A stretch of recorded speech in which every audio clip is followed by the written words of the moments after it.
Here we go. This is, to borrow a phrase, this is where the fun begins. We're going to do some cutting on this with the Dremel.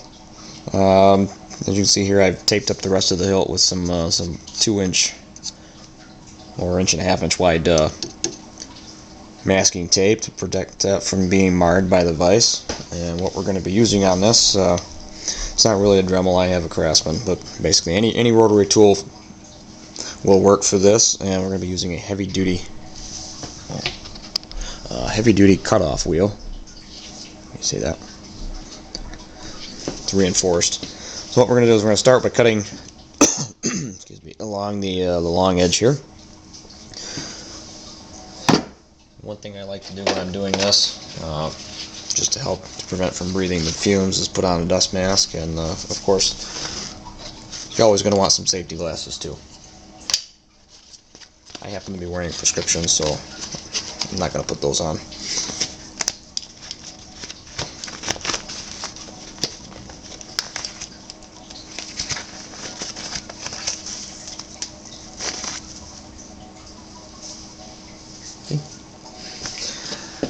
Alright, to do this, we're going to set this at about, we're going to use a high speed on it, but not the highest speed, and this is going to make a lot of noise, so I'm going to back the camera off just a little bit. Hopefully it won't go too far out of focus. It's still in there. Hopefully you can still see what I'm doing. Alright, here we go. We're going to cut following the direction of the wheel. That way it gives you a little bit more control. So we're going to go this way.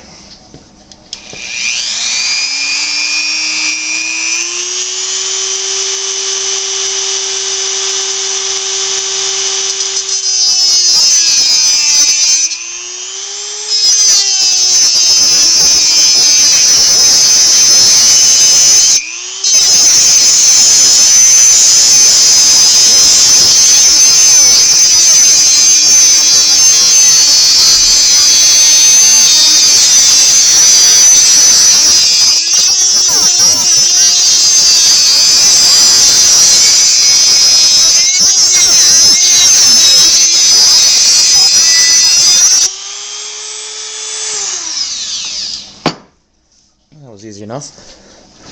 Now, if I can get it in here close enough to show you what I did there.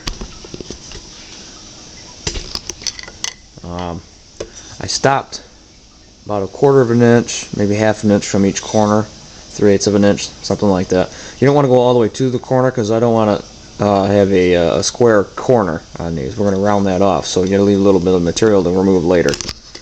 So now we need to just turn it and do the other side.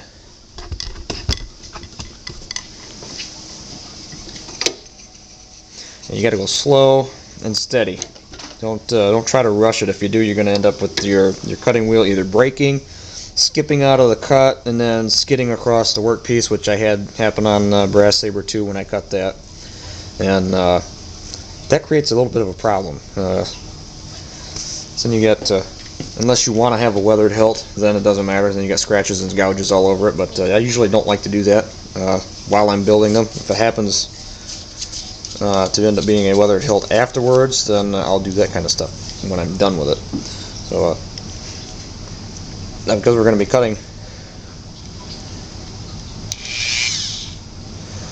we're going to go this way because we're going to cut in the other direction.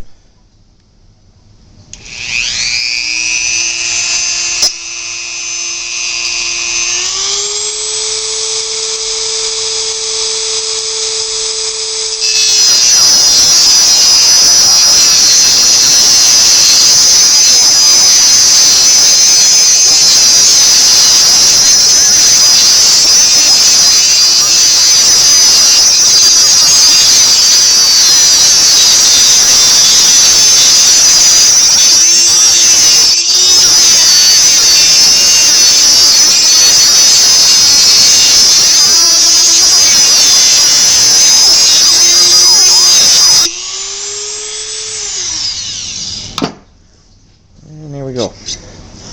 Now, next step is to cut from here all the way around to here, and we're going to do the front and the back.